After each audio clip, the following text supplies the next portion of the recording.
ഈ വീഡിയോയിൽ നമ്മൾ സ്റ്റോക്ക് ആൻഡ് ഡെറ്റേഴ്സിന്റെ മറ്റൊരു പ്രോബ്ലം ആണ് ചെയ്യുന്നത്. ഈ ക്വസ്റ്റൻ ഓൾറെഡി ഞാൻ ക്ലാസ്സിൽ നിങ്ങൾക്ക് ഷെയർ ചെയ്ത് തന്നിട്ടുണ്ടായിരുന്നു. അതിന്റെ ഫസ്റ്റ് പാരഗ്രാഫ് ഒന്നും ഞാൻ ഡീറ്റെയിൽ ആയിട്ട് എഴുതിയിട്ടില്ല, ജസ്റ്റ് പോയിന്റ്സ് മാത്രമാണ്. So in this question, Shabrig Limited, Chikmagalur is the head office, and the branch is named as Lucknow branch. അപ്പൊ ഇവിടെ ഇൻവോയ്സ് പ്രൈസിനാണ് ഗുഡ്സ് വിട്ടിരിക്കുന്നത്. കാരണം സ്റ്റോക്ക് ആൻഡ് ഡെറ്റർ സിസ്റ്റം അനുസരിച്ച് ഇൻവോയ്സ് പ്രൈസിനല്ലേ സ്റ്റോക്ക് സെൻഡ് ചെയ്യാറുള്ളത്. Head office will send goods to the branch at invoice price. Cost പ്രൈസിന് ഒരിക്കലും send ചെയ്യാറില്ല. ഇവിടെ തന്നിരിക്കുന്ന ഹിന്റ് എന്ന് പറയുന്നത് കോസ്റ്റ് പ്ലസ് 50% ആണ്. സോ പ്രോഫിറ്റ് എന്ന് പറയുന്നത് 50% ഓൺ കോസ്റ്റ് എന്നല്ലേ പറയുന്നത്. 50%ന്റെ മീനിങ് എന്താണ്? 50% മീൻസ് 50 ഡിവൈഡഡ് ബൈ 100 എന്നാണ്. അങ്ങനെയാണെന്നുണ്ടെങ്കിൽ 50 will be profit and 100 will be 100 means the full portion. ഇത് കോസ്റ്റ് ആയിരിക്കും, കാരണം കോസ്റ്റിന്റെ ബേസിലാണത് പിന്നെ കാൽക്കുലേറ്റ് ചെയ്തിരിക്കുന്നത്. That means selling price, that is invoice price, is equal to C plus P, and P is 50 and C is 100. നമ്മൾ മനസ്സിലാക്കിയതാണ് 50% എന്നുള്ള ഹിന്റിൽ നിന്ന്. And selling price will be 150. 100 plus 50, 150 is the selling price. തന്നിരിക്കുന്ന സ്റ്റോക്കുമായിട്ട് relate ചെയ്ത, സ്റ്റോക്കും ഗുഡ്സായിട്ട് relate ചെയ്ത information എല്ലാം invoice പ്രൈസിലായിരിക്കും. Invoice പ്രൈസിൽ നിന്ന് നിങ്ങൾ അതിന്റെ പ്രോഫിറ്റ് പോർഷനെ കണ്ടെത്തുക, എന്നിട്ട് അതിനെ അഡ്ജസ്റ്റ് ചെയ്യുക. അഡ്ജസ്റ്റ് ചെയ്യാൻ വേണ്ടി നമ്മൾ പ്രിപ്പയർ ചെയ്യുന്ന അക്കൗണ്ടിന്റെ പേരാണ് ബ്രാഞ്ച് അഡ്ജസ്റ്റ്മെന്റ് അക്കൗണ്ട്. ഡാറ്റാ സിസ്റ്റത്തിൽ നമ്മൾ പ്രോഫിറ്റിനെ റിമൂവ് ചെയ്യാൻ വേണ്ടി we will prepare an account called branch adjustment account. പിന്നീട് സ്റ്റോക്ക് ആൻഡ് ഡാറ്റാ സിസ്റ്റത്തിൽ നമ്മൾ ധാരാളം അക്കൗണ്ട്സ് പ്രിപ്പയർ ചെയ്യേണ്ടി വരും. ഓരോ ട്രാൻസാക്ഷനും ഓരോ accounts. Main accounts be prepared. One is branch stock account, Lucknow branch stock account, then branch debtors account, that is Lucknow branch debtors account, then Lucknow branch expenses account, then Lucknow branch adjustment account, then Lucknow branch profit and loss account, and finally goods sent to branch account. Okay. നമുക്ക് data നോക്കാൻ തന്നിരിക്കുന്നത് ക്വസ്റ്റനിൽ accounting year എന്ന് പറയുന്നത് 1st April 2023 start ചെയ്ത് 31st March 2024 അവസാനിക്കുന്നതാണ് അവരുടെ accounting year എന്ന് പറയുന്നത്. ഓരോ ഇൻഫർമേഷനും നോക്കാം. First one stock on 1/4/2020, that is 1st April 2023 at invoice price. Invoice price എന്ന് പറയുന്നത് selling price. This is opening stock. Opening സ്റ്റോക്കിനകത്ത് എന്തൊക്കെ കാണും? കോസ്റ്റും കാണും, പ്രോഫിറ്റും കാണും. അപ്പൊ നമ്മൾ മനസ്സിലാക്കിയ ഒരു കാര്യമുണ്ട്, പ്രോഫിറ്റ് 50% ആണ്, കോസ്റ്റ് 100% ആണ്. ഈ തന്നിരിക്കുന്ന 21,000 എന്ന് പറയുന്ന selling price, and that is 150%. അതായത് ഓപ്പണിംഗ് സ്റ്റോക്ക് 21,000 റുപ്പീസ് ആണ്. 21,000 എന്ന് പറയുന്നത് 180% എങ്കിൽ പ്രോഫിറ്റ് ആയ 50% എത്രയാണെന്ന് കണ്ടെത്തി നമ്മളത് ബ്രാഞ്ച് അഡ്ജസ്റ്റ്മെന്റ് അക്കൗണ്ടിലാണ് അഡ്ജസ്റ്റ് ചെയ്യേണ്ടത്. അടുത്ത ഇൻഫർമേഷൻ ബ്രാഞ്ച് ഡെറ്റർ, അതായത് opening debtor on 1st April opening debtors ഉണ്ട്. പിന്നീട് ഓപ്പണിംഗ് പെറ്റി ക്യാഷ് നൽകുന്നുണ്ട്. Petty cash on 1/4/23 opening petty cash balance. Next item is goods send to branch at invoice price. അതായത് Lucknow ബ്രാഞ്ചിലേക്ക് Shabri limited 78,000 രൂപയുടെ goods ആണ് send ചെയ്തിരിക്കുന്നത്. This is also at invoice price. Invoice price means this includes cost and profit. Cost 100%, profit 50%. Selling price ആയ 78,000, that is invoice price is 150%, that is 78,000. പിന്നീട് cash sales വന്നിട്ടുണ്ട്. ഈ send ചെയ്ത goods branch അത് sale നടത്തും. അങ്ങനെ total cash sales 3,600, credit sales 54,000. പിന്നീട് നമ്മൾ കൊടുത്തുവിട്ട ഗുഡ്സിൽ നിന്നും, അതായത് ഹെഡ് ഓഫീസ് കൊടുത്തുവിട്ട ഗുഡ്സിൽ കുറച്ചെങ്കിൽ തിരിച്ച് റിട്ടേൺ ചെയ്തിട്ടുണ്ട്. അതായത് 78,000 കൊടുത്തുവിട്ടതിൽ 6,000 അവർ റിട്ടേൺ ചെയ്തിട്ടുണ്ടെന്നാണ് പറയുന്നത്. അപ്പൊ ഇതും റിട്ടേൺ ചെയ്ത ഗുഡ്സും ഏത് പ്രൈസിലായിരിക്കും? ഇൻവോയ്സ് പ്രൈസിലായിരിക്കും. ഇതിനകത്ത് എന്തുണ്ടാവും? കോസ്റ്റും പ്രോഫിറ്റും. അത് കണ്ടെത്തണേ, profit. Next allowances to customer. Allowance to customer എന്ന് പറയുന്നത് പിന്നീട് ഡെറ്റേഴ്സിന് കുറവ് സംഭവിക്കുന്ന ഒരു ട്രാൻസാക്ഷൻ ആണ്. കസ്റ്റമേഴ്സ് ഇത്രയും രൂപ കുറച്ച് കൊടുത്താൽ മതി എന്നാണ് ബിസിനസ് പറയുന്നത്. പിന്നീട് കസ്റ്റമേഴ്സിന് ഡിസ്കൗണ്ട് അലോ ചെയ്തിട്ടുണ്ട്, അതും ബ്രാഞ്ച് ഡെറ്റേഴ്സിനെ എഫക്ട് ചെയ്യുന്നതാണ്. These two are branch debtor related expenses. അത് എക്സ്പെൻസും കൂടാണെന്ന് ഓർത്തോണം. പിന്നീട് ഗുഡ്സ് റിട്ടേൺ ബൈ കസ്റ്റമർ, അതായത് വിറ്റ ഗുഡ്സ് തിരികെ വരുന്നതാണ്. It's different from goods return by branch. നമ്മൾ പണ്ടേ കാണാറുള്ളത് റിട്ടേൺ ഇൻവേർഡ് ആണ്. റിട്ടേൺ ഇൻവേർഡ് 4,500 ഉണ്ട്. ഇത് ബ്രാഞ്ച് ഡെറ്റർ അക്കൗണ്ടിലും വരും, ബ്രാഞ്ച് സ്റ്റോക്ക് അക്കൗണ്ടിലും വരും. പിന്നീട് ബാഡറ്റും ഡെറ്റേഴ്സിന് ഡിക്രീസ് സംഭവിക്കുന്ന ഒരു ട്രാൻസാക്ഷൻ ആണ്. Bad debt is also an expense. പിന്നീട് ഹെഡ് ഓഫീസ് എല്ലാ എക്സ്പെൻസും മീറ്റ് ചെയ്യുമെന്ന് പറഞ്ഞിട്ടുണ്ടായിരുന്നു. അപ്പൊ ആ പറയുന്ന എക്സ്പെൻസുകളാണ് ഇതൊക്കെ. Salaries and wages, rent and rates, then ഇതും രണ്ട് എക്സ്പെൻസ് ആണ്. ക്യാഷ് എക്സ്പെൻസ് മീറ്റ് ചെയ്യുന്നതാണ്. Next is cash receive from debtor. ഡെറ്റേഴ്സിന്റെ ക്രെഡിറ്റ് സെയിൽ നടന്നപ്പോൾ ഡെറ്റേഴ്സിന്റെ പിന്നീട് ക്യാഷ് റിസീവ് ചെയ്യില്ല, അതാണ് cash receive from debtors. This will appear in branch debtors account. ഡെറ്റേഴ്സിന് ഡിക്രീസ് വരുത്തുന്ന ഒരു ട്രാൻസാക്ഷൻ ആണിത്. പിന്നീട് ക്ലോസിംഗ് സ്റ്റോക്ക് തന്നിട്ടുണ്ട്. It's also priced at invoice, അതായത് സെല്ലിംഗ് പ്രൈസിലാണ്. 12,000 എന്ത് ഇൻക്ലൂഡ് ആയിട്ടുണ്ട്, കോസ്റ്റും പ്രോഫിറ്റും. പിന്നീട് എന്തുണ്ട്, പെറ്റി ക്യാഷ് ബാലൻസ് ഓപ്പണിംഗിലും തന്നിട്ടുണ്ടായിരുന്നു, ക്ലോസിംഗിലും പെറ്റി ക്യാഷും സ്റ്റോക്ക് തന്നിട്ടുണ്ട്. പക്ഷെ ക്ലോസിംഗിൽ ഒരു അസറ്റിന്റെ ബാലൻസ് തന്നിട്ടില്ല. അതായത് ഡെറ്റേഴ്സ് ഉണ്ടായിരുന്നല്ലോ, ഓപ്പണിംഗിൽ ഡെറ്റേഴ്സ് ഉണ്ടായിരുന്നു, ബ്രാഞ്ച് ഡെറ്റേഴ്സിന് ഓപ്പണിംഗ് ഡേറ്റ്, ക്ലോസിംഗ് ഡേറ്റിൽ അത് തന്നിട്ടില്ല. So we need to find closing balance of debtors by preparing branch debtor account. എന്തുവാണെങ്കിലും നമ്മൾ ബ്രാഞ്ച് ഡെറ്റർ അക്കൗണ്ട് പ്രിപ്പയർ ചെയ്യും. ഈ ക്വസ്റ്റ്യനിൽ ബ്രാഞ്ച് ഡെറ്റർ അക്കൗണ്ട് പ്രിപ്പയർ ചെയ്യുമ്പോൾ നമുക്ക് എന്തായിരിക്കും ലഭിക്കുക, ക്ലോസിംഗ് ബാലൻസ് ഓഫ് ഡെറ്റേഴ്സ്. നമുക്ക് സ്റ്റാർട്ട് ചെയ്യാം ഓരോ അക്കൗണ്ട്സും. First of all let's prepare branch stock account. അതായത് സ്റ്റോക്കുമായിട്ട് റിലേറ്റ് ചെയ്ത എല്ലാ ട്രാൻസാക്ഷനും വരുന്ന അക്കൗണ്ട് ആണ് ബ്രാഞ്ച് സ്റ്റോക്ക് അക്കൗണ്ട്. അതാണ് ആദ്യമായിട്ട് പ്രിപ്പയർ ചെയ്യേണ്ടത്. ബ്രാഞ്ച് സ്റ്റോക്ക് അക്കൗണ്ട് എന്ന് പറയുന്നത് നിങ്ങൾക്കറിയാം, സ്റ്റോക്ക് എന്ന് പറയുന്നത് എന്താണ്, ഇറ്റ്സ് എൻ അസെറ്റ്. അപ്പൊ ഇതൊരു അസെറ്റ് ആണെന്നുള്ള ഓർമ്മയിൽ വേണം prepare an. It's an asset account.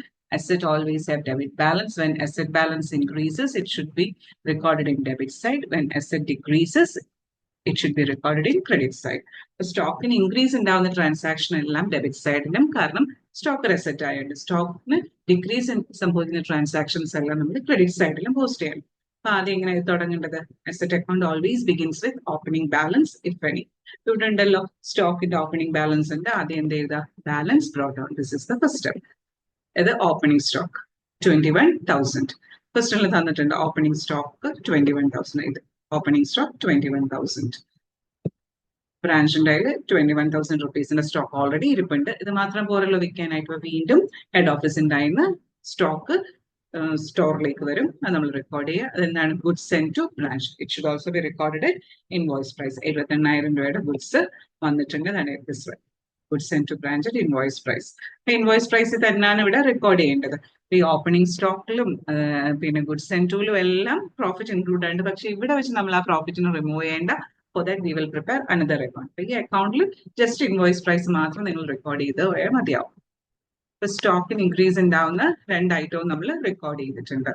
ഇനി സ്റ്റോക്കിന് ഇൻക്രീസ് ഉണ്ടാവുന്ന മറ്റൊരു ഐറ്റം ആണ് കുറച്ച് ഗുഡ്സ് ഡെറ്റേഴ്സ് കസ്റ്റമേഴ്സിന് തിരികെ തരുമ്പോൾ വീണ്ടും അത് ബിസിനസ്സിലേക്ക് വരുമല്ലേ. സ്റ്റോക്ക് വീണ്ടും ഇൻക്രീസ് ചെയ്യും. അപ്പൊ അതാണ് branch debtor. Goods returned by debtor ക്വസ്റ്റനിൽ തന്നിട്ടുണ്ട്. ഞാൻ റിട്ടേൺ ഇൻവേർഡ്സ് എന്ന് വായിച്ചില്ലേ, അതാണ് ഗുഡ്സ് റിട്ടേൺ. ഇത് ബ്രാഞ്ച് ഡെറ്റർ അക്കൗണ്ടിൽ പോകുന്നതുകൊണ്ടാണ് ഇവിടെ നമ്മൾ ബ്രാഞ്ച് ഡെറ്റർ എന്ന് തന്നെ എഴുതുന്നത്. കാരണം കറസ്പോണ്ടിങ് എൻട്രീസ് കറക്റ്റ് ആവാൻ വേണ്ടി. എൻട്രി ഇങ്ങനെയാണ്, Lucknow branch stock account debtor to Lucknow branch debtors account. Okay, ഇപ്പൊ 4,500 തിരിച്ച് ബിസിനസ്സിലോട്ട് വന്നു. അപ്പൊ ഇത്രയും സ്റ്റോക്ക് നമ്മുടെ കയ്യിലുണ്ട്. ഈ സ്റ്റോക്കിന് എപ്പോഴാണ് ഡിക്രീസ് സംഭവിക്കുന്നത്, സ്റ്റോക്ക് ഒക്കെ ഇരിക്കുന്നത് ഒന്നീ സെയിൽ നടത്തുക അല്ലെങ്കിൽ തെറ്റ് ഷോർട്ട് ഒക്കെ സംഭവിച്ച് സ്റ്റോക്ക് കുറയാനുള്ള സാധ്യതയുണ്ട്. അപ്പൊ മെയിൻ ആയിട്ട് കുറയുന്നത് സെയിൽ നടക്കുമ്പോഴാണ്. അപ്പൊ സെയിൽ ഉണ്ടാവും നോക്കുക. ക്വസ്റ്റനിൽ തന്നിട്ടുണ്ട് ക്യാഷ് സെയിൽസും തന്നിട്ടുണ്ട്, ക്രെഡിറ്റ് സെയിൽസും തന്നിട്ടുണ്ട്. Cash sales for the period, credit sales for the period. ഇത് രണ്ടുമാണ് സ്റ്റോക്കിന് മെയിൻ ആയിട്ട് ഡിക്രീസ് സംഭവിക്കുന്ന രണ്ട് ട്രാൻസാക്ഷൻ. ആദ്യം ക്യാഷ് സെയിൽ. ക്യാഷ് സെയിലിന് എൻട്രി വരുമ്പോൾ ക്യാഷ് സെയിൽ ആണെങ്കിൽ നമുക്ക് ഫണ്ട് കിട്ടും. So bank account debtor to branch stock. Stock കുറയും, ക്യാഷ് കൂടും. This one cash sale 30,600. അതുപോലെ ക്രെഡിറ്റ് സെയിൽ. ക്രെഡിറ്റ് സെയിൽ നടക്കുമ്പോൾ ബ്രാഞ്ച് ഡെറ്റർ എന്നാണ് എഴുതുന്നത്. ക്രെഡിറ്റ് സെയിൽസ് നിങ്ങൾക്ക് ബ്രാക്കറ്റിൽ എഴുതാം 54. ഇതൊക്കെ സ്റ്റോക്കിന് ഡിക്രീസ് ഉണ്ടാവുന്ന ട്രാൻസാക്ഷൻസ് ആണ്. പിന്നീട് എന്താണ്, നമ്മൾ സെൻഡ് ചെയ്ത ഗുഡ്സ്, ഹെഡ് ഓഫീസ് ബ്രാഞ്ചിലേക്ക് വിട്ട ഗുഡ്സിൽ കുറച്ച് ഗുഡ്സ് ഇങ്ങനെ തിരികെ വന്നു. അതായത് goods send to branch return to head office 6,000. അതും സ്റ്റോക്കിന് ഡിക്രീസ് ഉണ്ടാക്കുന്നതാണ്. അപ്പൊ ഇത്ര എഴുതി. ഇനി നമുക്ക് ക്വസ്റ്റനിൽ തന്നിരിക്കുന്ന സ്റ്റോക്കുമായിട്ട് റിലേറ്റ് ചെയ്ത് തന്നിരിക്കുന്ന ഒരേ ഒരു ഇൻഫർമേഷനും കൂടെ ഉള്ളൂ. ഓപ്പണിംഗ് സ്റ്റോക്ക് എഴുതി, ഗുഡ്സ് സെൻഡ് ടു ബ്രാഞ്ച് എഴുതി, പിന്നീട് ഗുഡ്സ് റിട്ടേൺഡ് ബൈ ബ്രാഞ്ച് എഴുതി, പിന്നീട് റിട്ടേൺ ബൈ കസ്റ്റമേഴ്സ്, അത് സ്റ്റോക്കിന് ഇൻക്രീസ് ഉണ്ടാക്കുന്ന അത് നമ്മൾ എഴുതി. സ്റ്റോക്കുമായിട്ട് റിലേറ്റ് ചെയ്ത ട്രാൻസാക്ഷൻ. ഇനി സ്റ്റോക്കുമായിട്ട് റിലേറ്റ് ചെയ്ത ഒരേ ഒരു ട്രാൻസാക്ഷൻ കൂടെ ഉള്ളൂ. ക്ലോസിംഗ് സ്റ്റോക്ക് ഇവിടെ തന്നിട്ടുണ്ട്. സാധാരണ നമ്മൾ സ്റ്റോക്ക് അക്കൗണ്ടിൽ നിന്നും ബ്രാഞ്ച് സ്റ്റോക്ക് അക്കൗണ്ടിൽ നിന്നും ക്ലോസിംഗ് സ്റ്റോക്ക് ആണ് കണ്ടെത്തുന്നത്. പക്ഷേ ഈ ക്വസ്റ്റനിൽ ക്ലോസിംഗ് സ്റ്റോക്കും തന്നിട്ടുണ്ട്. So let's record closing stock. Closing stock എങ്ങനെ, ബാലൻസ് ഷീറ്റ് 12,000. നമ്മൾ എല്ലാ ട്രാൻസാക്ഷനും അറിയാവുന്ന എല്ലാം എഴുതി, ഡേറ്റയിൽ തന്നിരിക്കുന്ന എല്ലാം എഴുതി. നമുക്ക് ബാലൻസ് ചെയ്ത് നോക്കാം. ബാലൻസ് ചെയ്യുമ്പോഴത്തേക്കും ഞാൻ ഈ ഇവിടെ എഴുതിയിരിക്കുന്ന രണ്ട് ട്രാൻസാക്ഷനും ആക്ച്വലി നമ്മുടെ ക്വസ്റ്റനിൽ തരാത്തയാണ്. ഇത് പിന്നീട് വരുന്നതാണ്. നമ്മൾ തന്ന എല്ലാ അറിയാവുന്ന ട്രാൻസാക്ഷൻസും റെക്കോർഡ് ചെയ്ത് നൗ വി ക്യാൻ ബാലൻസ്. വേറെ ഒന്നുമില്ല റെക്കോർഡ് ചെയ്യാനായിട്ട്. ബാലൻസ് ചെയ്തപ്പം ഡെബിറ്റ് സൈഡ് ടോട്ടൽ കൂട്ടിയപ്പം 1,03,500 വന്ന്. അതുപോലെ ക്രെഡിറ്റ് സൈഡ് ടോട്ടലിൽ വരുന്നത് 30,600 പ്ലസ് 54,000 പ്ലസ് 6,000 പ്ലസ് 12,000. ഇത്രയും നമ്മുടെ കയ്യിലുള്ളൂ. ഇതെല്ലാം കൂടെ കൂട്ടിയെടുക്കുമ്പോൾ നമുക്ക് കിട്ടുന്നത് ഫിഗർ എന്ന് പറഞ്ഞാൽ 1,02,600 റുപ്പീസ് ആണ്. ഓക്കെ, അപ്പൊ രണ്ടും ഈക്വൽ അല്ലല്ലോ. ഈക്വൽ ആയിരുന്നെങ്കിൽ ഒരു പ്രശ്നമില്ല, ഇവിടെ വെച്ച് നമുക്ക് ക്ലോസ് ചെയ്യാറുണ്ട്. ഈക്വൽ അല്ലേ, ഡിഫറൻസ് ഉണ്ട്. 1,02,600 അല്ലേ, അത് ക്രെഡിറ്റ് സൈഡ് കുറവാണ്. ഡിഫറൻസ് എത്രയാണെന്ന് നോക്കുക. ഡിഫറൻസ് ചെയ്ത് നോക്കുമ്പോൾ 900 ഡിഫറൻസ് ഉണ്ട്. ഇത് മൈനസ് ചെയ്തപ്പോൾ 900 കൂടെ ഇവിടെ വരണം, 900 റുപ്പീസ്. അത് എന്തുകൊണ്ട് സംഭവിച്ചു? സ്റ്റോക്കിന് കുറവല്ലേ സംഭവിച്ചത്. സ്റ്റോക്ക് കൂടുതലാണെങ്കിൽ ഡെബിറ്റ് സൈഡ്, സ്റ്റോക്ക് കുറഞ്ഞു കിടക്കുകയാണ്. അതിന്റെ റീസൺ എന്ന് പറയുന്നത് that will B shortage of stock. അങ്ങനെ ഒരു ട്രാൻസാക്ഷൻ ഉണ്ടല്ലോ. കഴിഞ്ഞ ക്വസ്റ്റ്യനിലും ഷോർട്ടേജ് ഉണ്ടായിരുന്നു, പക്ഷെ അത് ക്വസ്റ്റ്യനിൽ തന്നെ തന്നിട്ടുണ്ടായിരുന്നു. ഇവിടെ നമ്മൾക്ക് കണ്ടുപിടിക്കുകയാണ് ചെയ്തത്. അപ്പൊ 900 റുപ്പീസിന്റെ സ്റ്റോക്ക് ഷോർട്ടേജ് ഉണ്ട്. അപ്പൊ അതിനെ ഷോർട്ടേജ് എന്ന് പറഞ്ഞാൽ 900 എഴുതുക, അതിനെ സ്പ്ലിറ്റ് ചെയ്തതാണ്. ഇതിന്റെ കോസ്റ്റും പ്രോഫിറ്റും എങ്ങനെ കണ്ടുപിടിക്കുന്നത്? കോസ്റ്റ് പാർട്ട് നമ്മൾ P&L അക്കൗണ്ടിലോട്ടും കൊണ്ടുപോകണം. ഷോർട്ടേജിന്റെ പ്രോഫിറ്റ് പാർട്ട് നമ്മൾ അഡ്ജസ്റ്റ്മെന്റ് അക്കൗണ്ടിലോട്ടും കൊണ്ടുപോകണം. അതുപോലെ ഞാൻ ഇവിടെ എഴുതിയിരിക്കുന്നത് ബ്രാഞ്ച് അഡ്ജസ്റ്റ്മെന്റ്, അതിന്റെ ലോഡിങ് 900 റുപ്പീസ് അല്ലേ ഡിഫറൻസ് വന്നത്, ഇതാണ് ഷോർട്ടേജ് സംഭവിച്ചത്. അപ്പൊ അതിനെ സ്പ്ലിറ്റ് ചെയ്ത് 900 എത്രയാണ് അതിന്റെ കോസ്റ്റ് പാർട്ട്, എത്രയാണ് അതിന്റെ പ്രോഫിറ്റ് പാർട്ട് നമുക്കറിയാം. ക്വസ്റ്റനിൽ തന്നിട്ടുണ്ടായിരുന്നു. നമ്മൾ ആദ്യം ഐഡന്റിഫൈ ചെയ്ത് selling price is equal to cost plus profit and profit 50, cost 100, selling price 150. Okay, അപ്പൊ ഈ 900 എന്ന് പറയുന്നത് സെല്ലിംഗ് പ്രൈസ് ആണ്. അപ്പൊ അതിനെ സ്പ്ലിറ്റ് ചെയ്യുമ്പോൾ കോസ്റ്റ് എത്ര വരും? 900 എന്ന് പറയുന്നത് 150% എങ്കിൽ അതിന്റെ കോസ്റ്റ് 100 എന്ന് പറഞ്ഞാൽ 600. പിന്നീട് പ്രോഫിറ്റ് എന്ന് പറഞ്ഞാൽ 900 എന്ന് പറയുന്നത് 150 എങ്കിൽ അതിന്റെ പ്രോഫിറ്റ് 50% എത്ര വരും? 300. പ്രോഫിറ്റ് പോർഷൻ നമ്മൾ ബ്രാഞ്ച് അഡ്ജസ്റ്റ്മെന്റ് അക്കൗണ്ടിലോട്ടും കോസ്റ്റ് പോർഷൻ നമ്മൾ ബ്രാഞ്ച് P&L അക്കൗണ്ടിലോട്ടും മാറ്റും. 900 സ്പ്ലിറ്റ് ചെയ്ത് എങ്ങനെ എഴുതി? 300ഉം 600ഉം. അങ്ങനെ ഷോർട്ടേജ് ഇപ്പൊ ക്വസ്റ്റ്യനിൽ ഡയറക്ട്ലി തന്നിരുന്നതല്ല, നമ്മൾ ഡെബിറ്റ് സൈഡും ക്രെഡിറ്റ് സൈഡും സ്റ്റോക്ക് അക്കൗണ്ടിനെ ബാലൻസ് ചെയ്തപ്പോഴാണ് അവിടെ ഷോർട്ടേജ് ഉണ്ടെന്ന് മനസ്സിലായത്. നേരെ മറിച്ച് ഡെബിറ്റ് സൈഡിലായിരുന്ന ഷോർട്ടേജ് വന്നിരുന്നെങ്കിൽ അതിന് സർപ്ലസ് എന്ന് പറയും. സർപ്ലസ് ആയാലും നിങ്ങൾ ഇതുപോലെ സ്പ്ലിറ്റ് ചെയ്ത് എഴുതണം. ആ കിട്ടിയ ഫിഗറിന്റെ കോസ്റ്റ് പോർഷൻ എത്ര, പ്രോഫിറ്റ് പോർഷൻ എത്ര നോക്കുക. നമുക്ക് തന്നിരിക്കുന്ന ഹിന്റ് ഉണ്ടല്ലോ, ആ 50% കോസ്റ്റ് എന്നുള്ള ആ ഹിന്റ് വെച്ചിട്ട് നമ്മൾ കാൽക്കുലേറ്റ് ചെയ്യുക. കോസ്റ്റ് പോർഷനെ നമ്മൾ P&L അക്കൗണ്ടിലോട്ടും ട്രാൻസ്ഫർ ചെയ്യാൻ ഇതുപോലെ ബ്രാഞ്ച് P&L അക്കൗണ്ടിലും, പിന്നീട് പ്രോഫിറ്റ് പോർഷനെ ബ്രാഞ്ച് അഡ്ജസ്റ്റ്മെന്റ്. ഈ ക്വസ്റ്റ്യനിൽ നമ്മൾ ഡിഫറൻസ് എടുത്തപ്പം 900 ആണ് വന്നത്. 900നെ സ്പ്ലിറ്റ് ചെയ്ത് കോസ്റ്റ് എന്നും പ്രോഫിറ്റ് എന്നും. കോസ്റ്റ് എവിടോട്ട് കൊണ്ടുപോയി? Cost should be transfer to branch P&L account and profit should be transfer to branch adjustment account. അത്രേ ഉള്ളൂ. അങ്ങനെ ബ്രാഞ്ച് സ്റ്റോക്ക് അക്കൗണ്ട് നമ്മൾ കംപ്ലീറ്റ് ചെയ്തു. ഓക്കെ, ഇനി അടുത്തത് ബ്രാഞ്ച് ഡെറ്റേഴ്സ് അക്കൗണ്ട് ആണ്. ബ്രാഞ്ച് ഡെറ്റേഴ്സ് അക്കൗണ്ടും ഒരു അസറ്റ് അക്കൗണ്ട് ആണ്. ലക്നൗ ബ്രാഞ്ച് ഡെറ്റേഴ്സ് അക്കൗണ്ട് ആണ്. അതിൽ അസറ്റിന് എപ്പോഴും ഓപ്പണിംഗ് ബാലൻസ് വെച്ചാണ് സ്റ്റാർട്ട് ചെയ്യുന്നത്. സോ ബാലൻസ് BD ക്വസ്റ്റനിൽ തന്നിട്ടുണ്ടായിരുന്നു 7,800. ഡെറ്റേഴ്സിന് ഇൻക്രീസ് ഉണ്ടാവുമ്പോൾ it should be posted in debit side. പിന്നീട് ഉണ്ടാവുന്ന ഇൻക്രീസ് എന്ന് പറഞ്ഞാൽ ക്രെഡിറ്റ് സെയിൽ സംഭവിക്കുമ്പോഴാണ്. ക്രെഡിറ്റ് സെയിൽ സംഭവിക്കുമ്പോൾ നമ്മളത് ബ്രാഞ്ച് സ്റ്റോക്ക് അക്കൗണ്ടിലോട്ടല്ലേ ക്രെഡിറ്റ് സെയിൽ ചെയ്ത്, ആ കറസ്പോണ്ടിങ് എൻട്രി ആണ് ഇങ്ങോട്ടേക്ക് വരേണ്ടത്. ഈ കറസ്പോണ്ടിങ് എൻട്രി ഇവിടെ വരണം ബ്രാഞ്ച് സ്റ്റോക്ക് അക്കൗണ്ട് എന്ന് പറഞ്ഞ് ഡെബിറ്റ് സൈഡിൽ വരും. That is 54,000. സ്റ്റോക്ക് ഡെറ്റേഴ്സിന് ഇൻക്രീസ് സംഭവിച്ച രണ്ട് ട്രാൻസാക്ഷൻ നമ്മൾ ഡെബിറ്റ് സൈഡിൽ പോസ്റ്റ് ചെയ്ത് ഓപ്പണിംഗ് ബാലൻസും പിന്നീട് ക്രെഡിറ്റ് സെയിൽ സംഭവിച്ചത് ബ്രാഞ്ച് സ്റ്റോക്ക് എന്ന് പറഞ്ഞ് എഴുതി. ഇനി അടുത്തത് ഡെറ്റേഴ്സിന് ഡിക്രീസ് സംഭവിക്കുന്ന എല്ലാം ഏത് സൈഡിലോട്ടാണ് പോകേണ്ടത്? ക്രെഡിറ്റ് സൈഡിലോട്ട്. ഡെറ്റേഴ്സിന് ഡിക്രീസ് സംഭവിക്കുന്ന എപ്പോഴാണ്? ഈ ക്രെഡിറ്റ് സെയിൽ നടത്തിയപ്പോൾ ഡെറ്റേഴ്സ് എന്നിട്ട് നമുക്ക് ക്യാഷ് പേ ചെയ്യും കുറച്ച് ദിവസം കഴിയുമ്പോഴത്തേക്കും നമ്മുടെ ക്രെഡിറ്റ് ടേംസ് അനുസരിച്ച്. Cash receipt bank, cash receipt 45,000 ക്വസ്റ്റനിൽ തന്നിട്ടുണ്ട്. പിന്നെ ഡെറ്റേഴ്സുമായിട്ട് റിലേറ്റ് ചെയ്ത കുറെ എക്സ്പെൻസുകൾ ഉണ്ട്. അതിനെ ബ്രാഞ്ച് എക്സ്പെൻസ് എന്ന് തന്നെ എൻട്രി ചെയ്തി ഫുൾ കോളം ഇട്ട് ആ എക്സ്പെൻസിനെ നമ്മൾ പിന്നീട് ലിസ്റ്റ് ചെയ്ത് കാണിക്കുക. ഏതൊക്കെ എക്സ്പെൻസ് ആണ്? അലവൻസ് ഉണ്ടായിരുന്നു 600, ബാഡ് ഡെറ്റ്സ് ഉണ്ടായിരുന്നു 1,200, പിന്നെ ഡിസ്കൗണ്ട് അലോ 2,400. അതാണ് 3 എക്സ്പെൻസസ് റിലേറ്റഡ് ടു ഡെറ്റേഴ്സ്. അത് ക്രെഡിറ്റ് സൈഡിൽ. ഇപ്പൊ ബാഡ് ഡെറ്റ് ആയാലും അലവൻസ് ആയാലും ഡിസ്കൗണ്ട് അലൗഡ് ആയാലും എല്ലാം ഡെറ്റേഴ്സിന് ഡിക്രീസ് സംഭവിക്കുന്ന ട്രാൻസാക്ഷൻസ് ആണ്. അതുകൊണ്ടാണ് നമ്മൾ അതിനെ ക്രെഡിറ്റ് സൈഡിൽ എൻട്രി ചെയ്തത്. പിന്നീട് റിട്ടേൺ ഇൻവേർഡ് ഉണ്ടായിരുന്നു. റിട്ടേൺ ഇൻവേർഡ് നമ്മൾ എവിടെ എഴുതിയിട്ടുണ്ടായിരുന്നു? ബ്രാഞ്ച് സ്റ്റോക്ക് അക്കൗണ്ടിൽ കണ്ടോ? സ്റ്റോക്ക് കൂടി തിരിച്ചു വന്നിരുന്നപ്പോഴത്തേക്കും, പക്ഷെ ഡെറ്റേഴ്സ് ആ പൈസ നമുക്ക് തരില്ലല്ലോ, കാരണം അവര് ആ ഗുഡ്സിങ് റിട്ടേൺ ചെയ്തുകൊണ്ട്. അപ്പൊ അതിന്റെ കറസ്പോണ്ടിങ് എൻട്രി ആണ് ഇവിടെ വരുന്നത് ബ്രാഞ്ച് സ്റ്റോക്ക് എന്ന് എഴുതിക്കൊണ്ട് 4500. ഓക്കെ, ഇനി ക്വസ്റ്റ്യനിൽ എന്തില്ലായിരുന്നു? ബ്രാഞ്ച് ഡേറ്റയുടെ ക്ലോസിംഗ് ബാലൻസ് ഇല്ലായിരുന്നു. ബാക്കി എല്ലാ ട്രാൻസാക്ഷനും എല്ലാ ട്രാൻസാക്ഷനും നമ്മൾ പോസ്റ്റ് ചെയ്തു. ഇനി difference will be balance C D. ഇതാണ് balancing figure. Closing balance of debtors നമ്മൾ കണ്ടെത്തി 8100. ഇതാണ് ബ്രാഞ്ച് ഡേറ്റ. ഡേറ്റേഴ്സ് നമ്മൾ ഡേറ്റേഴ്സ് സിസ്റ്റം അതിലെ എക്സ്പ്ലെയിൻ ചെയ്യുന്നതാണ് ഡേറ്റേഴ്സ്. ഇവിടെ വരുമ്പോൾ ട്രാൻസാക്ഷൻ എഴുതുമ്പോൾ എൻട്രി എഴുതുമ്പോൾ കുറച്ചും കൂടെ ഡീറ്റെയിൽ ആയിട്ട് ബ്രാഞ്ച് സ്റ്റോക്ക് എന്നും പ്രിബത്തെ ക്രെഡിറ്റ് സെയിൽ എന്നൊന്നും എഴുതാതെ ബ്രാഞ്ച് സ്റ്റോക്ക് എന്നും ഇവിടെ റിട്ടേൺ ബൈ ഡെറ്റർ എന്ന് എഴുതാതെ ബ്രാഞ്ച് സ്റ്റോക്ക് എന്നും ഒക്കെ എഴുതി വേണം കംപ്ലീറ്റ് ചെയ്യാൻ എന്നുള്ള വ്യത്യാസം മാത്രമേ ഉള്ളൂ. ഐറ്റംസ് എല്ലാം സെയിം തന്നെ, കോൺസെപ്റ്റും സെയിം തന്നെ. So in this question, we have prepared branch debtors account in order to find the closing balance of debtors. അതിനുശേഷം ഈ ബ്രാഞ്ച് എക്സ്പെൻസ് അക്കൗണ്ട് ആണ് പ്രിപ്പയർ ചെയ്യേണ്ടത്. Next is Lucknow branch expense account. ഇപ്പൊ expense ഏതൊക്കെയാണുള്ളത്? ഇപ്പൊ നമ്മൾ debtor അക്കൗണ്ടിൽ നിന്ന് ഒരു എക്സ്പെൻസ് കണ്ട്, ഏതാണ്? ഡെറ്റർ അക്കൗണ്ടിൽ നിന്ന് വന്ന എക്സ്പെൻസ് താണ്ട് ഇതാണ് ബ്രാഞ്ച് എക്സ്പെൻസ്. ഈ 3 എണ്ണം ഇത് എവിടെ വരണം? ഇത് നമ്മളുടെ എക്സ്പെൻസ് അക്കൗണ്ടിൽ എന്തെന്നും പറഞ്ഞ് എഴുതണം? എക്സ്പെൻസ് അക്കൗണ്ടിൽ ബ്രാഞ്ച് ഡെറ്റേഴ്സ് എന്നും പറഞ്ഞ് എഴുതുക. ലക്നോ ബ്രാഞ്ച് ഡെറ്റേഴ്സ് എന്നും പറഞ്ഞ്, അതാണ് ഞാൻ ഇവിടെ എഴുതിയിരിക്കുന്നത്. ബ്രാഞ്ച് ഡെറ്റ ലക്നോ ബ്രാഞ്ച് എക്സ്പെൻസ് അക്കൗണ്ടിൽ ബ്രാഞ്ച് ഡെറ്റ 600, 1200, 2600, ടോട്ടൽ 4200. പിന്നീട് ഏതൊക്കെ എക്സ്പെൻസ് ക്വസ്റ്റനിൽ പറഞ്ഞിട്ടുണ്ടായിരുന്നു? സാലറി എന്ന് പറഞ്ഞൊരു എക്സ്പെൻസും ഉണ്ട്, അത് ക്യാഷ് ആയിട്ട് ചെയ്യുന്ന റെന്റ് ആൻഡ് റേറ്റ്സും ഉണ്ട്. അപ്പൊ അതിന് ക്യാഷ് ആയിട്ട് ഹെഡ് ഓഫീസ് ക്യാഷ് ആയിട്ട് ചെയ്യുന്നുണ്ട്. ബാങ്ക് എന്ന് എഴുതണം. Expense met by head office, one is salary and the other one is rent and rates and total 13500. പിന്നീട് ഇവിടെ വേറൊരു എക്സ്പെൻസ് കൂടെ ഉണ്ട്. പെറ്റി ക്യാഷ് എക്സ്പെൻസ് ഉണ്ടോ എന്ന് നോക്കുക. കാരണം പറഞ്ഞു പെറ്റി ക്യാഷ് മീറ്റ് ചെയ്യുന്നത് ബ്രാഞ്ച് ആണ്. കാരണം ഹെഡ് ഓഫീസ് ആദ്യമേ ഒരു പെറ്റി ക്യാഷ് ബാലൻസ് ആർക്ക് മെയിൻറ്റെയിൻ ചെയ്യാനായിട്ട് കൊടുക്കും? ബ്രാഞ്ചസിന്. അതിൽ നിന്ന് എടുത്താണ് ബ്രാഞ്ച് എക്സ്പെൻസ് മീറ്റ് ചെയ്യുന്നത്. നമ്മുടെ ക്വസ്റ്റനിൽ തുടക്കത്തിൽ പറഞ്ഞിട്ടുണ്ടായിരുന്നു പെറ്റി ക്യാഷിന്റെ ഓപ്പണിംഗ് ബാലൻസ് വന്നിട്ടുണ്ടായിരുന്നു. ഓപ്പണിംഗ് ബാലൻസ് 1200 രൂപയും പിന്നെ ക്ലോസിംഗ് ആയപ്പോഴത്തേക്കും ആ എമൗണ്ട് എത്രയുള്ളെന്ന് പറയുന്നത് 450. 1200 ഉണ്ടായിരുന്നു, അതിപ്പോ 450 ചുരുങ്ങി. അതായത് നമ്മൾ കുറച്ച് രൂപ ചെലവാക്കി. എത്ര രൂപയെ ചെലവാക്കിയത്? 1200 മൈനസ് 450. We have spend 750. ഇതാരാണ് ഹെഡ് ഓഫീസിന് വേണ്ടി സ്പെൻഡ് ചെയ്തത്? ബ്രാഞ്ച് ആണ്. So you should write it as branch petty cash. അപ്പൊ ഇത്രയും എക്സ്പെൻസുകളാണ് ഉള്ളത്.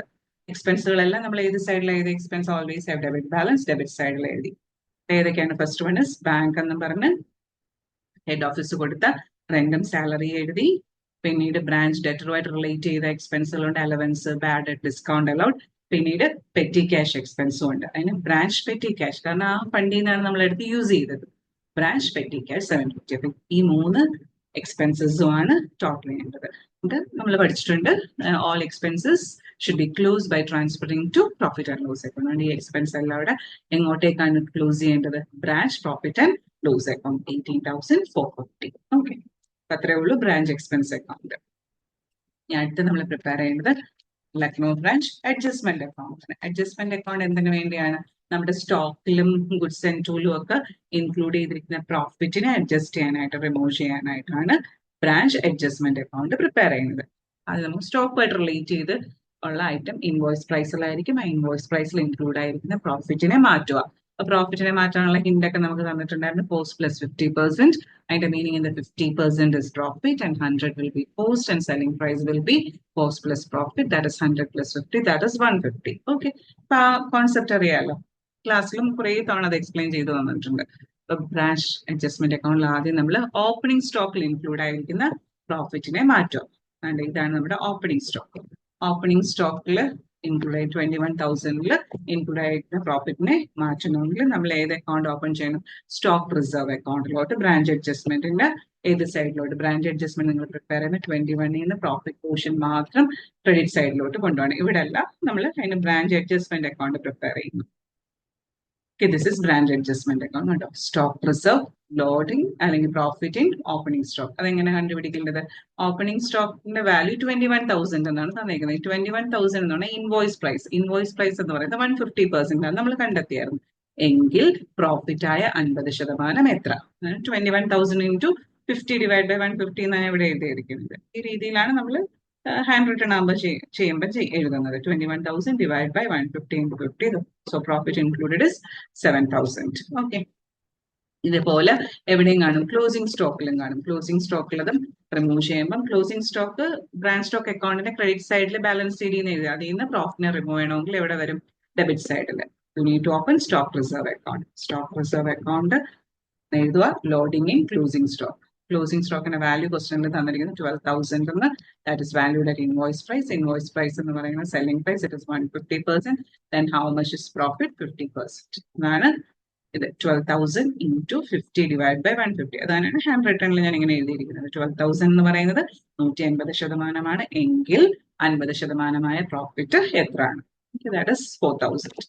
അതും കിട്ടി. ക്ലോസിംഗ് സ്റ്റോക്കിൽ ഇൻക്ലൂഡ് ചെയ്തിരിക്കുന്ന പ്രോഫിറ്റിനെ നമ്മൾ അഡ്ജസ്റ്റ് ചെയ്തു. ഇനി എവിടെയാണ് ഗുഡ്സ് ആൻഡ് ടൂൽ ഇൻക്ലൂഡ് ചെയ്തിരിക്കുന്നത്? ഗുഡ്സ് ആൻഡ് ടു യഥാർത്ഥത്തിൽ ഏത് സൈഡിലാണ്? ഇതാണ് ഗുഡ്സ് ആൻഡ് ടു 78,000 എന്നാണ്. Goods and to 78,000. ഇതിൽ ഇൻക്ലൂഡ് ചെയ്തിരിക്കുന്ന പ്രോഫിറ്റിനെ റിമൂവ് ചെയ്യണം. അതിന് മുന്നേ കുറച്ച് ഗുഡ്സ് ഇങ്ങനെ റിട്ടേൺ ചെയ്തിട്ടുണ്ടായിരുന്നു. ഏതാ? 6,000. അപ്പൊ നെറ്റ് എടുക്കാവുള്ളൂ. Net means 78,000 minus 6,000. എങ്കിലും ഡെബിറ്റ് സൈഡിലെ ഫിഗറല്ലേ കൂടി കിടക്കുന്നത്. ഇവിടെയാണ് കൂടുതൽ വരുന്നത്. അപ്പൊ അതിനകത്ത് ഇൻക്ലൂഡ് ചെയ്തിരിക്കുന്ന പ്രോഫിറ്റിനെ കണ്ടെത്തുക, റിമൂവ് ചെയ്യുക. റിമൂവ് ചെയ്യാൻ വേണ്ടി ക്രെഡിറ്റ് സൈഡിലാണ് എഴുതേണ്ടത് ബ്രാഞ്ച് അഡ്ജസ്റ്റ്മെന്റ്. അതിന് സ്റ്റോക്ക് റിസർവ് എന്നല്ല എഴുതുന്നത്, അതിന് ഗുഡ്സ് ആൻഡ് ടു എന്ന് തന്നെ എഴുതുന്നത്. ഗുഡ്സ് ആൻഡ് ടു ബ്രാഞ്ചിൽ ഇൻക്ലൂഡ് ചെയ്തിരിക്കുന്ന പ്രോഫിറ്റിനെ റിമൂവ് ചെയ്യണമെങ്കിൽ എന്നാൽ ആദ്യം നെറ്റ് ഗുഡ്സ് സെന്റ് കണ്ടുപിടിക്കുക. അതായത് 78,000 മൈനസ് 6,000, ദാറ്റ് ഇസ് 72,000. 72,000 എന്ന് പറയുന്ന ഇൻവോയ്സ് പ്രൈസ് ആയ 150% എങ്കിൽ അതിൽ ഇൻക്ലൂഡ് ചെയ്തിരിക്കുന്ന പ്രോഫിറ്റ് ആയ 50% എത്ര? അത് നിങ്ങൾക്ക് കിട്ടും 24,000. അതും കഴിഞ്ഞ് 24,000. ഇനി നമുക്ക് ഷോർട്ടേജിൽ ഒരു സ്റ്റോക്കിന്റെ ഷോർട്ടേജോ ലോസോ ഉണ്ടായിരുന്നല്ലോ. അപ്പൊ അതിനകത്തും പ്രോഫിറ്റ് ഇൻക്ലൂഡഡ് ആണ്. അത് നമ്മൾ ഓൾറെഡി കാൽക്കുലേറ്റ് ചെയ്ത് അവിടെ തന്നെ എഴുതിയിട്ടുണ്ട്. അത് ആ കറസ്പോണ്ടിങ് എൻട്രിനെയും കൊണ്ടുവരിക. കണ്ടോ, ഇവിടെ ബ്രാഞ്ച് അഡ്ജസ്റ്റ്മെന്റ് എന്ന് പറഞ്ഞ് ആ ഷോർട്ടേജിൽ ഉണ്ടായിരുന്ന ലോഡിങ് 900-ൽ 300 ലോഡിങ് അല്ലായിരുന്നു. അപ്പൊ അത് ഇവിടെ ബ്രാഞ്ച് സ്റ്റോക്ക് അക്കൗണ്ടിൽ അത് ക്രെഡിറ്റ് സൈഡിൽ നിന്നാണ് എഴുതിയിരിക്കുന്നത്. ബ്രാഞ്ച് അഡ്ജസ്റ്റ്മെന്റ് അക്കൗണ്ട് എന്നാണ് എഴുതിയിരിക്കുന്നത്. ബ്രാഞ്ച് അഡ്ജസ്റ്റ്മെന്റ് അക്കൗണ്ട് എടുത്തിട്ട് ഏത് സൈഡിലോട്ട് എഴുതുക? ബ്രാഞ്ച് അഡ്ജസ്റ്റ്മെന്റ് ഡെബിറ്റ് സൈഡിൽ ബ്രാഞ്ച് സ്റ്റോക്ക് ലോഡിംഗ് 300. വേറെ ലോഡിംഗ് ഒന്നുമില്ല. നമ്മൾ ഓപ്പണിംഗ് സ്റ്റോക്കിൽ ലോഡിംഗ് റിമൂവ് ചെയ്തു, ക്ലോസിംഗ് സ്റ്റോക്കിൽ റിമൂവ് ചെയ്തു, പിന്നെ ഗുഡ്സ് ആൻഡ് ടുന്റെ നെറ്റ് എടുത്ത് റിമൂവ് ചെയ്തു, പിന്നീട് ലോസിൽ ലോഡിംഗ് ഉണ്ടായിരുന്നു അതിനെയും റിമൂവ് ചെയ്തു. പിന്നെ ഡിഫറൻസ് എന്തെങ്കിലും ഉണ്ടെങ്കിൽ that will be branch profit and loss account. ഇതാണ് ഡിഫറൻസ്. ക്രെഡിറ്റ് സൈഡിൽ ടോട്ടൽ 31,000 വന്നു, ഡെബിറ്റ് സൈഡിൽ എത്രയേ ഉള്ളൂ? 4,300. അതിന്റെ ഡിഫറൻസ് ആണ് 26,700. That is branch profit and loss. It is gross profit. കാരണം ഇത് ഇൻകം സൈഡ് അല്ലേ, ഇൻകം ആണ് കൂടുതൽ, എക്സ്പെൻസ് കുറവാണ്. So we got gross profit. ഏതും കഴിഞ്ഞു, ബ്രാഞ്ച് അഡ്ജസ്റ്റ്മെന്റ് അക്കൗണ്ടും കഴിഞ്ഞു. ഇനി നമ്മൾ പ്രിപ്പയർ ചെയ്യാനായിട്ടുള്ളത് ഫൈനലി ഈ ബ്രാഞ്ചിന്റെ പ്രോഫിറ്റ് ആൻഡ് ലോസ്. ഈ ബ്രാഞ്ചിൽ നിന്നുള്ള, അവർക്ക് ലക്നോ ബ്രാഞ്ച് മാത്രമായിരിക്കില്ല ഉണ്ടാവുക, പല സ്ഥലങ്ങളിൽ ബ്രാഞ്ചസ് ഉണ്ടാവും. അപ്പൊ ഇതിൽ നമുക്ക് ലക്നോ ബ്രാഞ്ചിന്റെ പ്രോഫിറ്റ് എത്ര എന്നാണ് മനസ്സിലാവുന്നത്. Lucknow branch profit and loss account എന്താ ചെയ്യേണ്ടത്? നമ്മൾ ഇതുവരെ പ്രിപ്പയർ ചെയ്ത എല്ലാ അക്കൗണ്ടിലെയും പി ആൻഡ് എൽ കറസ്പോണ്ടിങ് എൻട്രീസിനെ ഇങ്ങോട്ടേക്ക് ബ്രാഞ്ച് പി ആൻഡ് എല്ലിലോട്ട് കൊണ്ടുവരിക. സ്റ്റോക്ക് അക്കൗണ്ടിൽ നിന്ന് തന്നെ ഇതിനെ കൊണ്ടുവരിക. ബ്രാഞ്ച്, അതായത് നമ്മുടെ ഷോർട്ടേജിനകത്ത് കുറച്ച് കോസ്റ്റ് ഉണ്ടായിരുന്നു, ആ കോസ്റ്റിനെയാണ് അങ്ങോട്ടേക്ക് കൊണ്ടുവരേണ്ടത്. ഷോർട്ടേജിന്റെ കോസ്റ്റിനെയാണ് ബ്രാഞ്ച് പി ആൻഡ് എല്ലിലേക്ക് കൊണ്ടുവരേണ്ടത്. കറസ്പോണ്ടിങ് എൻട്രി വരുമ്പം എന്തെന്ന് വരും?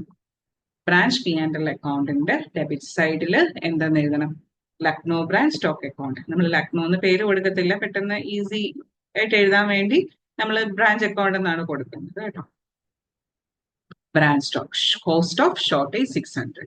ബ്രാഞ്ച് സ്റ്റോക്ക് അക്കൗണ്ടിൽ നിന്ന് വന്ന ഇനി നമ്മൾ പ്രിപ്പയർ ഡെറ്റേഴ്സ് അക്കൗണ്ടിൽ ബ്രാഞ്ച് പി ആൻഡ് എൽ എന്ന് പറഞ്ഞ ഒരു കറസ്പോണ്ടിങ് എൻട്രിയും വരുന്നില്ല, അതുകൊണ്ട് അതിൽ നിന്നൊന്നും നമുക്ക് ഇങ്ങോട്ടേക്ക് കൊണ്ടുവരേണ്ട.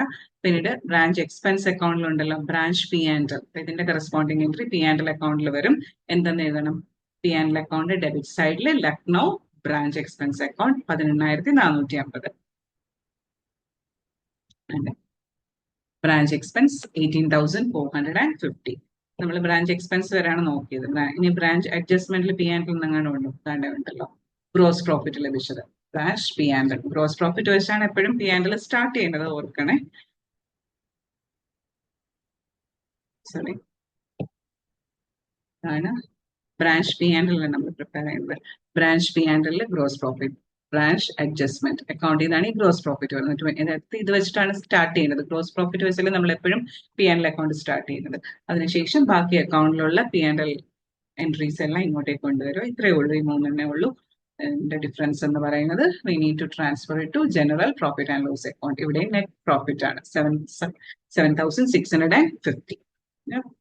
ലക്നോ ബ്രാഞ്ച് ഇപ്പൊ പ്രോഫിറ്റിലാണ് പോകുന്നത്. അതിന്റെ പ്രോഫിറ്റ് എന്ന് പറയുന്നത് 7,650 ആണ്. നമ്മൾ പി ആൻഡ് അക്കൗണ്ടും പ്രിപ്പയർ ചെയ്ത് കഴിഞ്ഞു. ഇനി അടുത്തത് ഗുഡ്സ് സെൻഡ് ടു ബ്രാഞ്ച് വേണമെങ്കിൽ നമുക്കൊന്ന് പ്രിപ്പയർ ചെയ്യാം. ഗുഡ്സ് സെൻഡ് ടു ബ്രാഞ്ചിൽ എവിടുന്ന ബ്രാഞ്ച് സ്റ്റോക്കിൽ നിന്നായിരിക്കും മെയിൻലി എൻട്രി വരുന്നത്. ആദ്യം നമ്മൾ സെൻഡ് ചെയ്ത ഗുഡ്സ്, എത്ര രൂപയുടെ ഗുഡ്സ് ബ്രാഞ്ച് സ്റ്റോക്കിൽ നിന്ന് വരുന്നത് 78,000 രൂപയുടെ ഗുഡ്സ് സെൻഡ് ചെയ്തിട്ടുണ്ട്. പിന്നെ അതിൽ 6,000 റിട്ടേൺ ആയി. പക്ഷെ ഇത് രണ്ടും ഏത് പ്രൈസിലാണ് കിടക്കുന്നത്? ഇത് രണ്ടും ഇൻവോയ്സ് പ്രൈസിലാണ് കിടക്കുന്നത്. ആ ഇൻവോയ്സ് പ്രൈസിനെ റിമൂവ് ചെയ്യാൻ വേണ്ടി നമ്മൾ അതിന്റെ ലോഡിംഗ് അഡ്ജസ്റ്റ് ചെയ്തു. അപ്പൊ ഗുഡ്സ് സെൻഡ് ടു ബ്രാഞ്ച് എന്ന് പറഞ്ഞ ബ്രാഞ്ച് അഡ്ജസ്റ്റ്മെന്റിൽ വരണല്ലോ. ബ്രാഞ്ച് അഡ്ജസ്റ്റ്മെന്റ് കറസ്പോണ്ടിങ് എൻട്രി അവിടെ കൊണ്ടുവരിക. ഗുഡ്സ് സെൻഡ് ടു ബ്രാഞ്ചിന്റെ ഡെബിറ്റ് സൈഡിൽ ലക്നോ ബ്രാഞ്ച് അഡ്ജസ്റ്റ്മെന്റ് അക്കൗണ്ട് 24,000. നമ്മൾ പോസ്റ്റ് മാത്രം വെച്ച് കമ്പയർ ചെയ്തു. We got balancing figure of 48,000. It should be transferred to the general trading and profit and loss account. ഇതെല്ലാം prepare ചെയ്തതിന് കഴിഞ്ഞിട്ട് ഇവര് general profit and loss account trading and ഗെയിനിൽ prepare ചെയ്യും. അവിടെ കൊണ്ടുപോകാനുള്ള ഫിഗർ ആണ് 48,000. ഇത്രയാണ് മെയിൻ അക്കൗണ്ട്സ്. നമ്മൾ ബ്രാഞ്ച് സ്റ്റോക്ക് അക്കൗണ്ട് പ്രിപ്പയർ ചെയ്തു. ഈ ക്വസ്റ്റനിൽ ബ്രാഞ്ച് സ്റ്റോക്ക് അക്കൗണ്ട് പ്രിപ്പയർ ചെയ്തപ്പം ക്ലോസിംഗ് ബാലൻസ് ഓൾറെഡി ക്വസ്റ്റനിൽ തന്നിട്ടുണ്ടായിരുന്നു. നമ്മൾ കണ്ടുപിടിച്ച എന്താണ്? ഷോർട്ടേജ് ഉണ്ടെന്നാണ് കണ്ടുപിടിച്ചത്. ഷോർട്ടേജിനെ സ്പ്ലിറ്റ് ചെയ്ത് പോസ്റ്റ് പോർഷനെ ബ്രാഞ്ച് പി ആൻഡ് എല്ലിലേക്കും കൊണ്ടുപോയി, അതിന്റെ പ്രോഫിറ്റ് പോർഷനെ ബ്രാഞ്ച് അഡ്ജസ്റ്റ്മെന്റിലേക്കും കൊണ്ടുപോയി. പിന്നീട് അടുത്തത് ബ്രാഞ്ച് ഡെറ്റർ അക്കൗണ്ട് പ്രിപ്പയർ ചെയ്തു. ഡെറ്റർ അക്കൗണ്ടിന്റെ ക്ലോസിംഗ് ബാലൻസ് ആണ് ബാലൻസിംഗ് ഫിഗർ ആയിട്ട് വന്നത്. ബാക്കി എല്ലാ ഇൻഫർമേഷനും ക്വസ്റ്റനിൽ ഉണ്ടായിരുന്നു. നമ്മൾ ബാലൻസിംഗ് ഫിഗർ ആയിട്ട് കണ്ടുപിടിച്ചത് ക്ലോസിംഗ് ഡെറ്റേഴ്സ് ആണ്. അതിനുശേഷം ബ്രാഞ്ച് എക്സ്പെൻസ് അക്കൗണ്ട്. എക്സ്പെൻസ് ഏതൊക്കെയായിരുന്നു? ഹെഡ് ഓഫീസ് മീറ്റ് ചെയ്ത സാലറിയും റെന്റ് എന്ന് പറഞ്ഞ എക്സ്പെൻസ്, അത് ക്യാഷ് ആയിട്ട് തന്നെ കൊടുത്തു. പിന്നീട് branch debtors account. Branch debtors അക്കൗണ്ടിൽ നിന്ന് വരുന്ന എക്സ്പെൻസുകൾ അതെല്ലാം അലവൻസ്, ബാഡറ്റ്സ്, ഡിസ്കൗണ്ട്, അലൗഡ്. പിന്നീട് പെറ്റി ക്യാഷിന്റെ കുറച്ച് എക്സ്പെൻസ് ഉണ്ടായിരുന്നു. പെറ്റി ക്യാഷ് തുടക്കത്തിൽ 1,200 രൂപ ഉണ്ടായിരുന്നു. പിന്നീട് അത് കുറഞ്ഞു. ക്ലോസിംഗ് ഇപ്പൊ 450 രൂപയുള്ളൂ. അതിന്റെ മീനിങ് നമ്മൾ 750 റുപ്പീസ് എക്സ്പെൻസ് ആയിട്ട് മീറ്റ് ചെയ്തു. അത് ബ്രാഞ്ച് ആണ് മീറ്റ് ചെയ്തത്. അതുകൊണ്ടാണ് ബ്രാഞ്ചിന്റെ പെറ്റി ക്യാഷിൽ നിന്നാണ് അവരെടുത്ത് മീറ്റ് ചെയ്തത്. അതുകൊണ്ട് എൻട്രി വന്നത് എങ്ങനെയാണ്? Lucknow branch expense account to branch Lucknow branch petty cash. പിന്നീട് ഈ എക്സ്പെൻസുകളെല്ലാം നമുക്കറിയാം ഇയർ എൻഡ് ആകുമ്പോൾ it should be closed by transferring to branch profit and loss account. അത് ചെയ്തു. പിന്നീട് വരുന്നത് ബ്രാഞ്ച് അഡ്ജസ്റ്റ്മെന്റ് അക്കൗണ്ട് ആണ്. ബ്രാഞ്ച് അഡ്ജസ്റ്റ്മെന്റ് അക്കൗണ്ടിൽ സാധാരണ നമ്മൾ പ്രോഫിറ്റിനെ അഡ്ജസ്റ്റ് ചെയ്യാനായിട്ട്, അതായത് നമ്മുടെ സ്റ്റോക്കിലൊക്കെ ഇൻക്ലൂഡ് ആയിരിക്കുന്ന പ്രോഫിറ്റിനെ അഡ്ജസ്റ്റ് ചെയ്യാനാണ് ബ്രാഞ്ച് അഡ്ജസ്റ്റ്മെന്റ്. അപ്പൊ നമ്മൾ ഓപ്പണിംഗ് സ്റ്റോക്കിൽ ഇൻക്ലൂഡ് ചെയ്ത പ്രോഫിറ്റിനെ റിമൂവ് ചെയ്തു. പിന്നീട് ക്ലോസിംഗ് സ്റ്റോക്കിൽ ഇൻക്ലൂഡ് ചെയ്യുന്ന പ്രോഫിറ്റിനെ റിമൂവ് ചെയ്തു. പിന്നീട് goods send to net goods send to include ചെയ്യുന്ന പ്രോഫിറ്റിനെ റിമൂവ് ചെയ്തു. പിന്നീട് ക്വസ്റ്റ്യനിൽ ഷോർട്ടേജ് ഉണ്ടായിരുന്നു. ഷോർട്ടേജിൽ ഇൻക്ലൂഡ് ചെയ്തിരിക്കുന്ന പ്രോഫിറ്റിനെയും ഇവിടെ അഡ്ജസ്റ്റ് ചെയ്തു. And difference will be gross profit or gross loss. It should be transferred to branch P and ഇവിടെ gross profit ആയിരുന്നു. പിന്നീട് നമ്മൾ പ്രിപ്പയർ ചെയ്തത് Lucknow branch profit and loss account. Profit and loss account എപ്പോഴും start ചെയ്യുന്ന ഇത് gross profit അല്ലെങ്കിൽ gross loss. ഇവിടെ ഗ്രോസ് പ്രോഫിറ്റ് ആണ്. അത് ബ്രാഞ്ച് അഡ്ജസ്റ്റ്മെന്റിൽ നിന്ന് കൊണ്ടുവന്നു. പിന്നീട് P and L, branch P and L എന്ന് പറഞ്ഞ് നമ്മൾ എവിടെ ഏതൊക്കെ അക്കൗണ്ടിൽ ബ്രാഞ്ച് പി ആൻഡിൽ വന്നിട്ടുണ്ട് അതിനെല്ലാം ട്രാൻസ്ഫർ ചെയ്ത് ഇങ്ങോട്ടേക്ക് കൊണ്ടുവരിക. Shortage of cost of shortage, പിന്നീട് branch expense. Difference net profit ആണ് ലഭിച്ചത്. കാരണം ഇൻകം ആണ് കൂടുതൽ. Net profit came to 7,650. And finally we prepared goods sent to branch account. That's all. Thank you.